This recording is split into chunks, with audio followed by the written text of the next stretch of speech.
Ben 10 Omniverse में हमने देखा कि बेन 10 का ओमनिट्रिक्स कभी कभी अपचक में और कभी कभी मेकचक में बदलता है। समस्या तब उत्पन्न होती है जब किसी भी विदेशी प्रजाति से समान डीएनए नमूने इकट्ठा करते हैं। तो वे ट्रांसफार्मर्स कैसे बन गए? अब वे दोनों टैक्स में हैं और हमने इसे भी देखा है और बेन 10 के अधिकारियों ने इसे स्पष्ट किया है। जो कहा गया है वह यह है कि ओमनिट्रिक्स के पास किसी प्रजाति के समान डीएनए को रिकॉर्ड और संरक्षित करने की क्षमता है और इसमें डीएनए को संशोधित करने की विशेषता भी है। प्रतियोगिता में यह विशेषता नहीं है।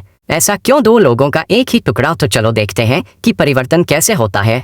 न तो यह कक्षीय है और न ही एपिसोड में कोई गलती है और बाकी सब कुछ अलग है जिसे मैं चर्चा करूंगा।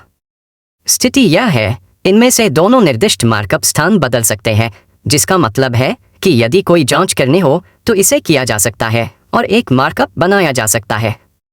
अब जब जांच की जानी है तो वह भी की जा सकती है।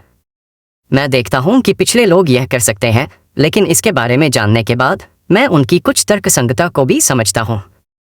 हालांकि यह मार्क जो अब चकौर है लेकिन कब चक नहीं, स्विचिंग प्रक्रिया की 100% पुष्टि नहीं कर सकता। वे इसे साप्ताहिक रूप से स्पष्ट करते हैं क्योंकि मेरी गहन खोज के दौरान मुझे उनकी प्रजातियों के बारे में कुछ भी लिखा हुआ नहीं मिला। हाँ, जिस बैंड की आप जांच कर रहे हैं उसमें यह क्षमता और यह स्विचिंग प्रक्रिया है। अब केवल खाली बैंक चेक किया जा सकता है या सभी चेक किए जा सकते हैं। मैं नहीं कह रहा कि यह 100% पुष्टि हो चुकी है, क्योंकि जो हमें स्पष्ट किया गया है वह यह है कि बैंड का चेक अब उपलब्ध है। इन दोनों के बीच की खाई को पाटना आसान है। शायद हाँ, यह पहलू जो एक कपड़े से साड़ी में स्विच कर सकता है 100% पुष्टि नहीं है।